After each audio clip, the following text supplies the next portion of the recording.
Shalom Havraim, James Trim here. And today I'm going to be talking about Isaiah chapter 29 and the very clear prophecies in Isaiah chapter 29 about the apostasy of Rabbinic Judaism. and um, We're going to get to that in just a minute, but there's a few things I want to mention first. First of all, we're doing a lot of work at NazareneSpace.com. We're expanding the commentary section. There's put up some recently some commentary on 1 Corinthians and Romans chapter 1, and look for more as the days continue. I've begun work on my book on my online book on Nazarene philosophy. It's called in English the Love of Wisdom, Ahavat Chachma, and you'll find that at NazareneSpace.com. I'll include the link to that. Chapter 1 has just been completed. I'm actually working on chapter 2 now, and you can actually watch the work unfold as it's completed, more or less real time. And so I encourage you to do that, and I hope that you'll enjoy those features. We do ask that you please support this work. Um, you can donate by sending donations to donations@wnae.org. That's donations at wnae.org, or you can donate by clicking on the donations link that will be in the video description. I'll also try and remember to put the link to the obviously to the notes as usual, where you can get the PDF notes on this teaching, and link to the unfolding work on Nazarene philosophy. That it's my intent that work be for the Nazarene community in the future, the parallel to the Tanya in Chabad. So it could be used to teach philosophy, Nazarene philosophy, in yeshivot in the future. Okay, our handouts are, our first handout is titled Yeshua on Isaiah 29, verses 11 through 13. Isaiah 29, verses 11 through 13 in the HRV reads, "And the vision of all of this is become unto you as the words of a writing that is sealed, which men deliver to one that is learned, saying, Read this, I pray you. And he says, I cannot, for it is sealed. And the writing is delivered to him that is not learned, saying, Read this, I pray you. And he says, I am not learned. And Yahweh said, Forasmuch as this people draw near, and with their mouth and with their lips do honor me, but have removed their heart far from me, and their fear of me is a commandment of men learned by rote." And we have Yeshua's commentary, if you will. Yeshua references this passage in Matthew chapter 15, verses 1 through 9. Yeshua says, then Matthew writes, then came near to him scribes and Pharisees, Parashim, from Jerusalem, saying, Why do your Talmudim transgress the decrees of the elders? For they clean not their hands when they eat bread. But he answered them and said, And why do you transgress the commandments of Elohim by means of your decrees? The Hebrew is Gezerah, sentences, if you will.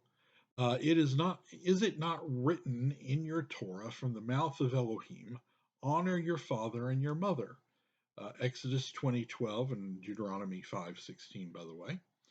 And Moreover, it is written, he that curses his father and his mother will surely die. Exodus 20:17 and Leviticus 29. But you say, whoever says to his father and his mother, it is all an offering or korban, whatever of mine might profit you. And he honors not his father and his mother. Thus have you made void the commandments of Elohim on account of your judgments or your sentences, your gezerim. You hypocrites, Yeshua did well indeed to prophecy concerning you, saying, this people honors me with their mouth and with their lips, but they have removed their heart from me, and their fear of me is a commandment learned of men. Isaiah 29:13, which is our passage. Okay, so what we have here is in this portion of Matthew, is a discussion concerning a matter of halakha. And sometimes in observing halakha, um, in observing Torah, in fact, we will have two commandments that come into conflict with one another, and we have to choose which one to keep. For example, sometimes we have to decide whether to observe the Sabbath or keep some commandment that might otherwise have us violating things that are normally prohibited, doing things that are normally prohibited on the Sabbath. In this case, the conflict is between let's say a person has made a vow, and unforeknown to them, it turns out, as things progress in life, that keeping this vow would require them to dishonor their parents, and that they must choose between honoring their parents and keeping the vow. And so we now have a question, which of these is of greater weight? If you've watched my videos on the halacha of Yeshua, you understand this question of weight. We also discuss this specific halakhic issue that Yeshua addresses here in Matthew in my video made a few years ago. I think it's Introduction to the Talmud for Beginners. In part one, the first of the series of videos.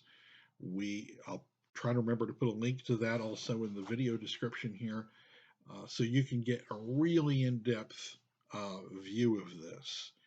Our next handout is titled Vows and Honoring Parents.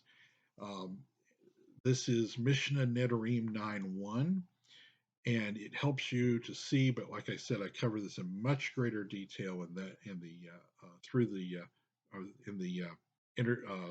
Talmud for Beginners Lesson 1 video. Rabbi Eliezer says they open a vow or they loose a vow for a man by reference to the honor of his father and his mother. And the sages prohibit.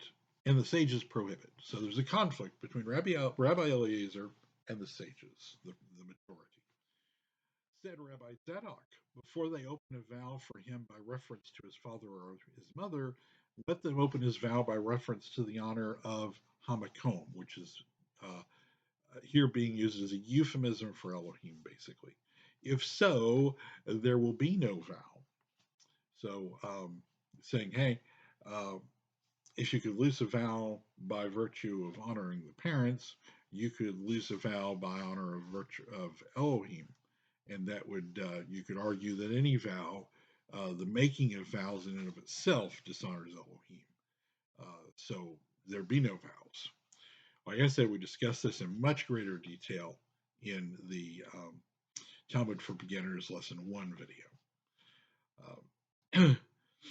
But the sages concede to Rabbi Eliezer, in other words, the majority concedes to Rabbi Eliezer, that in a matter that is between him and his mother or father, they loose his vow by reference to his father or mother. In other words, if the vow doesn't involve any third parties, then yes, the honoring of parents outweighs the uh, uh, uh, requirement to honor the vow.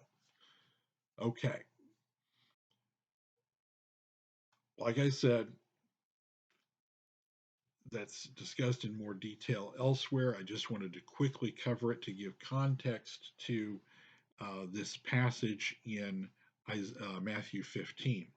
The point here is that Yeshua's halakha is actually in agreement with the um, rabbinic halakha in the Talmud, and the Pharisees that Yeshua refers to here are some unusual group or some group of Pharisees whose opinion did not make the cut. You know, halakha was much more fluid in the first century, and Rabbinic Judaism did not accept that halakha. They were a minority group, and their opinion didn't even make the Mishnah, if you will.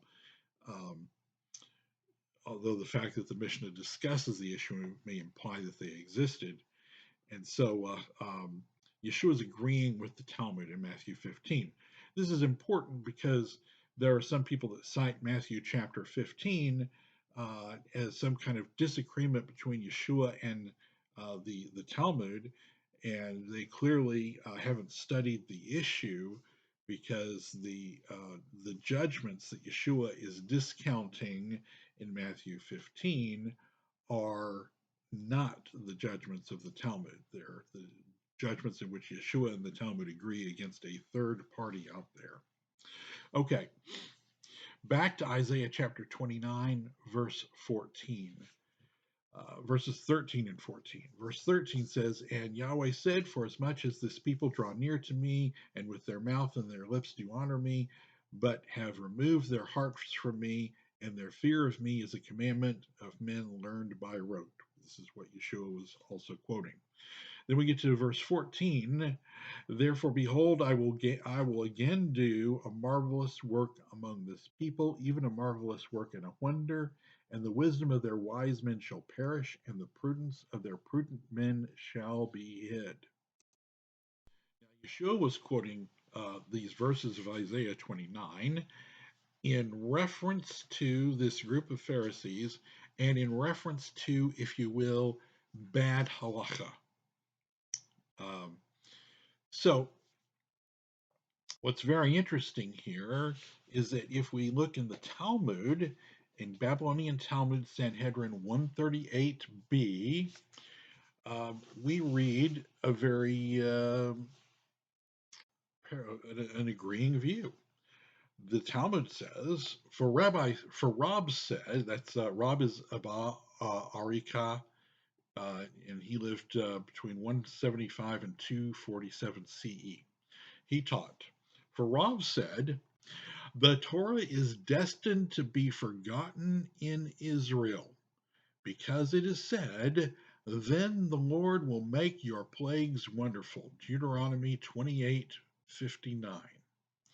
Now, I do not know what this wonder is, but when it is said, therefore, behold, I will proceed to do a marvelous work among this people, even a marvelous work and a wonder, the wisdom of their wise men shall perish, Isaiah 29:14, it follows that this wonder refers to the Torah, that Isaiah 29:14 is referring to the Torah. This is, by the way, a good use of some basic rabbinic hermeneutics, and let us move on to continue Isaiah 138b. Our rabbis taught, so this is the rabbis, the majority, responding to Rav, when our masters entered the vineyard at Yavne. Okay, I perhaps have to give some context to that for some to understand this historical event. When the temple was destroyed in 70 CE, Rabbinic Judaism, Pharisaic Judaism sort of regrouped. And this regrouping is one might argue the origin of Rabbinic Judaism as opposed to Pharisaic Judaism, although there's a blurred line there, and they're very closely connected, if not really. Um, uh, Rabbinic Judaism is an attempt at a continuation of Pharisaic Judaism.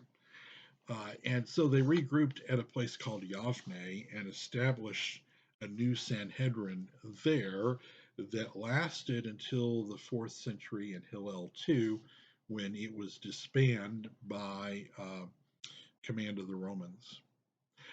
Our rabbis taught when our masters entered the vineyard at Yavne, they said, the Torah is destined to be forgotten in Israel, referencing Rob's teaching.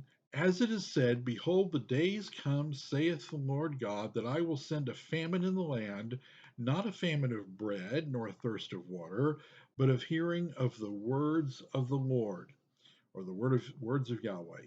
As it is said, and they shall wander from sea to sea, and from north even to east. They shall run to and fro to seek the word of Yahweh, and shall not find it. Amos 8:11 forward. The word of Yahweh means, and this is the rabbis continuing, they're interpreting this phrase, the word of Yahweh, in Amos chapter 8. The word of Yahweh means halakha. The word of Yahweh means the end. The word of Yahweh means prophecy. And what does they shall run to and fro and seek the word of Yahweh mean? Said they, a woman is destined to take a loaf of terumah and go about the synagogues and academies to know whether it is unclean or clean. And none will know whether it is clean or unclean. But that's explicitly stated. All food which may be eaten or shall be unclean is in Leviticus 11:34. In other words, Leviticus 11 tells us in the Torah what's clean and unclean. So how could that happen? Rather to know that it is first or second degree uncleanness, and none will know. Okay, so saying, look, no question that people would know what's clean and unclean, because Leviticus 34 and Leviticus 11 in general gives us this this is very specific information that's clear in the written Torah. As long as we have a written Torah and people that can read, people will know the answer to that question. Rather to know, as repeating myself here and continuing in our Talmud passage, rather to know whether it is first degree or second degree of uncleanness, and none will know. In other words, whether uncleanness has transferred to it. But that too is a Mishnah, for we learnt if a dead creeping thing is found in an oven, the bread within it is a second degree unclean, because the oven is a first degree unclean, ? They will be in doubt over what Rabbi Adah ben Ahava asked Rabbah. Let us regard this oven as though it were filled with uncleanness, and let the bread be a first. He replied, we do not say, let us regard this oven as though it were filled with uncleanness, for it was taught, you might think that all utensils become unclean in the airspace of an earthen vessel. Therefore it is stated, whatsoever it is shall be unclean. All food therein shall be eaten. Food and liquids become unclean in the airspace of an earthen vessel. It was taught Rabbi Shimon ben Yochai, who is the traditional editor-compiler of the Zohar. It was taught Rabbi Shimon ben Yochai said, heaven forfend that the Torah be forgotten in Israel. For it is said, for it shall be forgotten out of the mouths of their seed. Then how do I interpret, they shall run to and fro and seek the word of Yahweh and shall not find it? They will not find a clear halacha or a clear mishnah in any place. Okay, so this is saying, according to the Talmud, Isaiah, uh, well, Amos chapter 8, verse 1, or verses 8 through 11 through 12, is saying the same thing as Isaiah 29:14. And therefore, Isaiah 29:14 is being interpreted by the Talmud as referring to an apostasy of Israel in which um, bad halachot will be coming forth, if you will. Clear halachot won't be coming from Rabbinic Judaism as a result of this apostasy. Let's look at Amos 8:11 through 12 real quick. It says, "Behold, the days come, says Adonai Yahweh, that I will send a famine in the land, not a famine of bread, nor a thirst of water, but of hearing the words of Yahweh. And they shall wander from sea to sea, and from north even to east. They shall run to and fro, and seek the word of Yahweh, and shall not find it." The rabbis understood this, according to the Talmud, to be not refer to the written Torah, but to the halacha that is derived from the written Torah. And this is exactly the way that Yeshua was understanding it in Isaiah 29, verses 13 through 14. So Yeshua is interpreting Isaiah 29, verses 13 through 14, the same way that consistently with the way the Talmud is interpreting Isaiah 29:15, as referring to an apostasy in which bad halachot will result, and clear halachot will not be the product of Rabbinic Judaism. The Talmud goes on to present a related teaching from Rabbi Yosef ben Elisha. So let's look at that. Continue our passage of Talmud Shabbat 139a. It was taught, Rabbi Yosef ben Elisha said, "If you see a generation overwhelmed by many troubles, go forth and examine the judges of Israel. For all retribution that comes to the world comes only on account of the judges of Israel. As it is said, hear this, I pray you, heads of the house of Jacob and rulers of the house of Israel, that abhor judgment and pervert all equity. They build up Zion with blood and Jerusalem with iniquity. The heads thereof judge for reward, and the priests thereof teach for hire, and the prophets thereof divine for money. Yet will they lean upon the Lord," etc. This is quoting Micah chapter 3, verses 9 through 11, which is, according to the Talmud, referring to this same apostasy as Isaiah 29. They are wicked, but they place their confidence in him who decreed, and the world came into existence. Therefore, the Holy One, blessed be He, will bring three punishments upon them, answering to the three sins which they cultivate. As it is said, "Therefore shall Zion your stake be plowed as a field, and Jerusalem shall become heaps and mountains of houses as the high place of a forest." Micah 3:12. "And the Holy One, blessed be He, will not cause His divine presence to rest upon Israel until the wicked judges and officers cease out of Israel. For it is said, I will turn my hand upon you and thoroughly purge away your dross, and will take away all your tin, and I will restore your judges as at the first, and your counselors as at the beginning."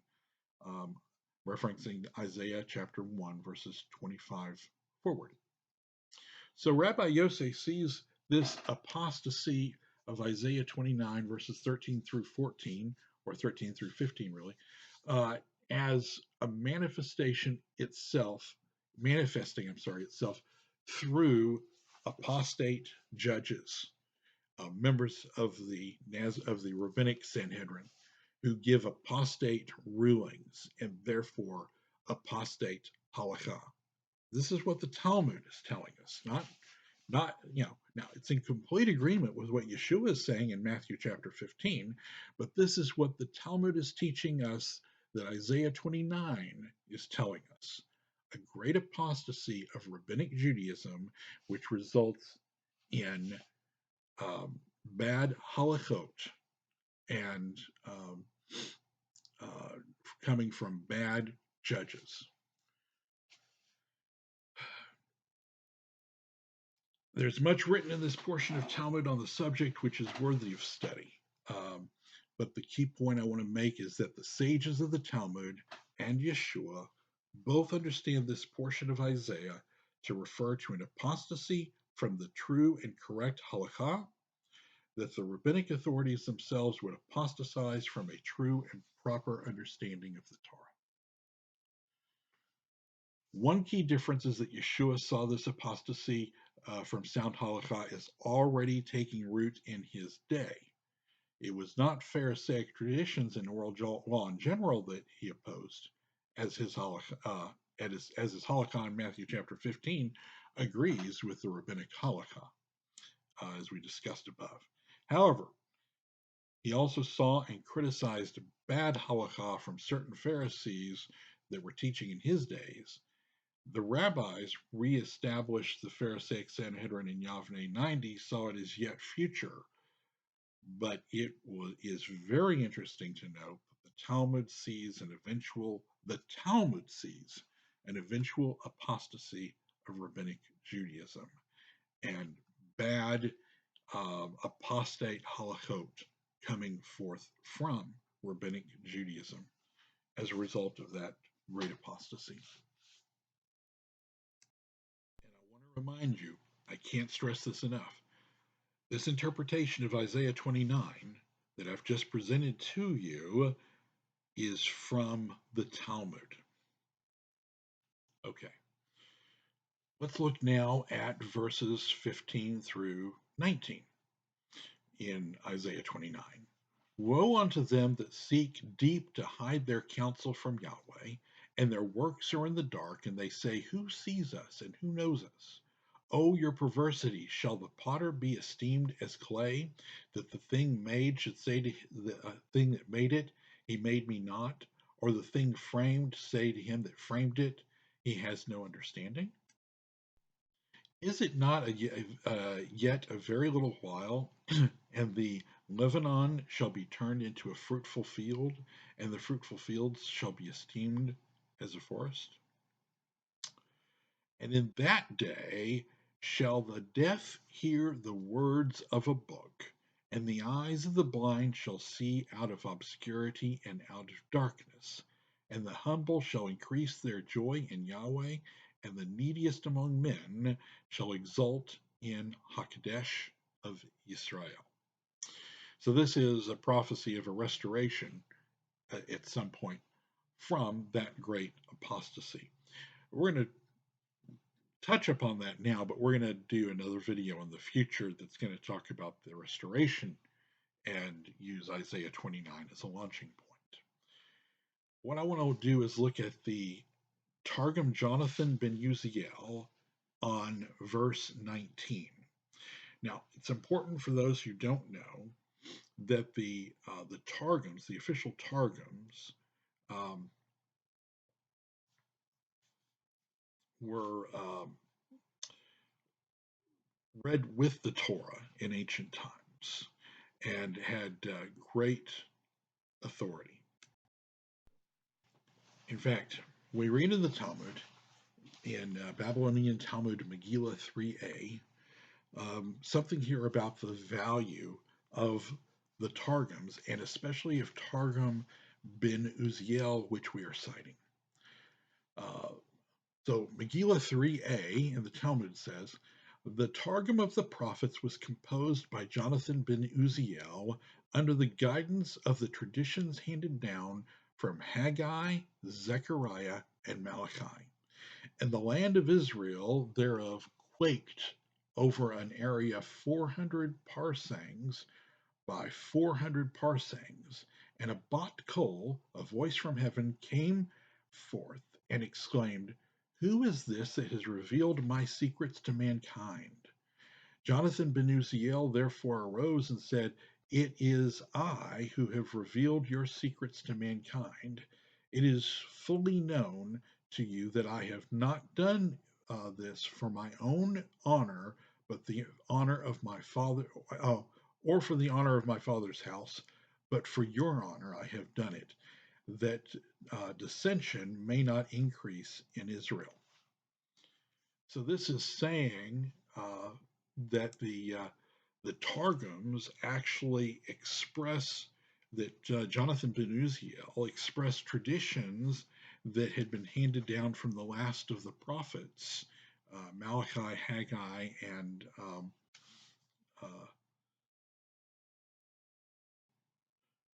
Zechariah, I believe. Yeah, Haggai, Zechariah, and Malachi. I thought those were the last of the prophets, but I wanted to make sure that was the same list that the Talmud gives, and it does. And that these were the secrets of Elohim, such that, according to the Talmud, Elohim challenged him in revealing these secrets, or questioned him revealing these secrets. Okay, so here's what the Targum Jonathan ben Uziel, which the Talmud says is a tradition handed down from the last of the prophets, recognized by Elohim. And those that have suffered affliction on account of the word of Yahweh shall increase their joy, and the poor, the sons of men, shall rejoice in the word of the Holy One of Israel. So the Targum sees this apostasy as causing an affliction to those who follow the word or memra of Yahweh, and that its end will mean a rejoicing for those who follow the word or the memra. All right, now let's look at Isaiah 29, verses 20 through 21, as we continue through Isaiah 29 together. So Isaiah 29 continues in verse 20, For the terrible one is brought to naught, and the scorner ceases, and all they that watch for iniquity are cut off, that make a man an offender by words, and lay a snare for him that reproves in the gate, and turn aside the just with a thing of naught. The 4th century church father wrote or cited a now lost ancient Nazarene commentary on Isaiah, which comments on these verses as followed. He quotes this ancient Nazarene commentary on Isaiah about 5 times. Now, this version of this portion that I'm quoting is actually the result of my taking the Latin that Jerome wrote, translating that into, or reconstructing the Hebrew behind that, and then translating that Hebrew into English. If you go to NazareneSpace.com and search, you can find where I've posted this material about the Nazarene commentary on Isaiah, and you can find it cited in Hebrew and in English in my own Nazarene commentary on Isaiah, in the commentary that I've online commentary that's posted at NazareneSpace.com/blog. And again, I'll try and remember to include that amongst the links that I include in the video description. So the Nazarene commentary on Isaiah says, the interpretation, and the word there may well have been pesher, for those that know something about some of the Dead Sea Scrolls. The interpretation is concerning the scribes and Pharisees. This is very interesting because that is the train of thought followed not only by Yeshua in this portion of Isaiah, but the Talmud on its interpretation of this portion of Isaiah as well. The interpretation is concerning the scribes and Pharisees, for the Tanaim passed away. who earlier deceived the people with very bad decrees, and they watched day and night to deceive the simple ones, who made men sin against the word of Elohim, that they should deny that Messiah was the Son. Okay, this word in Jerome's Latin, the word that I've translated Tanaim, the Greek word is uh, Jutrotai or Jutrotai. It's translated from Jerome in his Latin actually transliterated this Greek word into his Latin. It's an interesting Greek word. Earlier in the commentary, he uses the word, or the word Jutrosis appears, which is a Greek word meaning that which is repeated, which is exactly the same meaning as the Hebrew word Mishnah, which is very, very interesting because the Talmud in its commentary on this section of Isaiah specifically talks about errant Mishnah, that they won't find a good Mishnah or true proper Mishnah. So it specifically mentions errant Mishnah. The word Tanaim is from Aramaic, and it comes from the same root as Mishnah. They come from this Shin Nun Hey root in Hebrew, and it's a tav instead. It's a tav instead of a sheen in Aramaic. So the Tanaim are the repeaters. They're the same. They're the producers of the Mishnah. Okay, the sages that are cited in the Mishnah. They're the Mishnaic sources, if you will. The scholars, the sages of the time period of the Mishnah. So this interpretation is concerning the scribes and the Pharisees, for the Tanaim passed away, who earlier deceived the people with very bad decrees. And this is following what everybody else is saying, Yeshua and the Talmud, about this passage. And they watched day and night to deceive the simple ones, who made men sin against the word of Elohim, that they should deny the Messiah was the Son. And boy, does that tie in well with the Targum, if we go back, that says, and those that have suffered affliction on account of the word of Yahweh shall increase their joy, and the poor, the sons of men, shall rejoice in the word of the Holy One of Israel.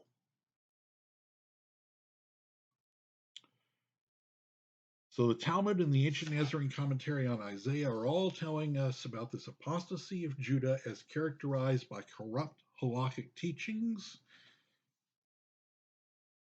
It's important to realize that the Nazarene Commentary on Isaiah is not saying that all Jewish traditions are apostate. As pointed out in Matthew 15, the example Yeshua gives actually agrees with Mishnah Nedarim 9:1. But it is it's echoing both the teachings of Yeshua and the Talmud on this portion of Isaiah, both of which speak out against corrupt traditions, not against traditions in general.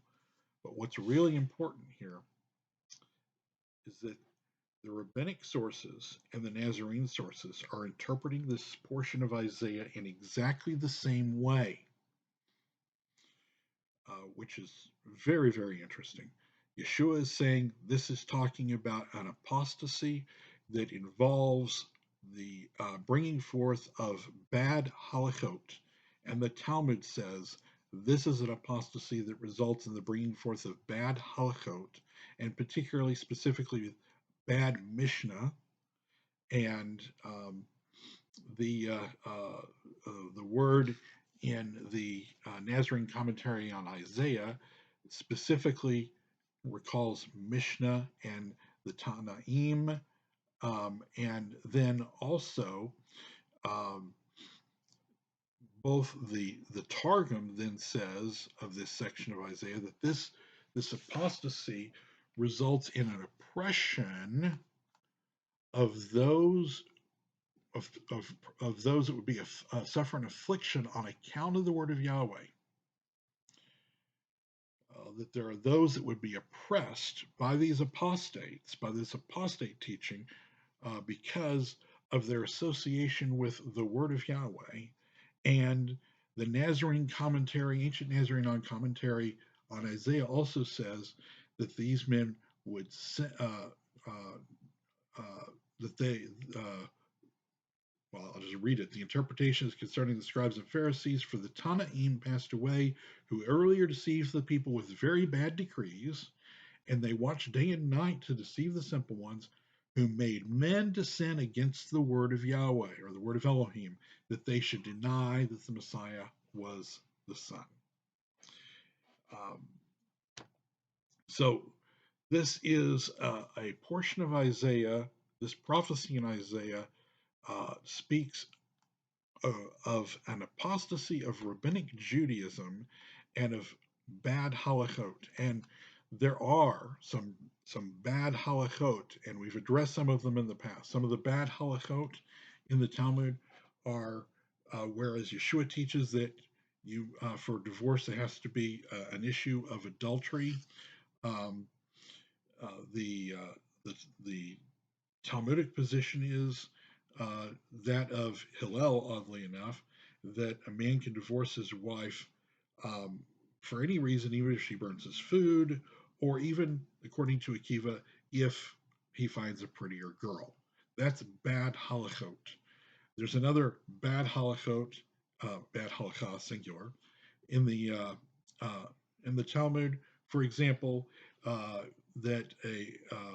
whereas Yeshua looses the Sabbath for any issue of a person's health or for any issue of doing a good deed, any matter of chesed to another. The Rabbinic halakha looses the Sabbath only for a person's life might be at stake. And an example of where this becomes a very bad halakha is the example, for example, of the wedding party, where somebody accidentally knocks over a candle, and the candle starts on a Friday evening. The candle starts a fire on the drapes, and the building is going to burn. But it's moving slowly, and everybody can file out of the home easily, safely, and so everyone simply takes the escape route through the exit and allows the house to burn, rather than making any attempt to put the fire out. That's another good example. So there are many examples that we could bring up of bad rabbinic halachot from the Mishnah and the Talmud. And the Talmud is telling us that its own interpretation of Isaiah 29 is that it is predicting exactly that, bad halachot from an apostate Israel that can no longer formulate good halachot. It's what Yeshua is saying in Matthew 15. It's what the Talmud is saying in Shabbat page 138. It is what the implicit in what the Targum is saying on Isaiah 29, 19, and it's what the Nazarene Commentary to Isaiah 29 verses 20 through 21 is saying.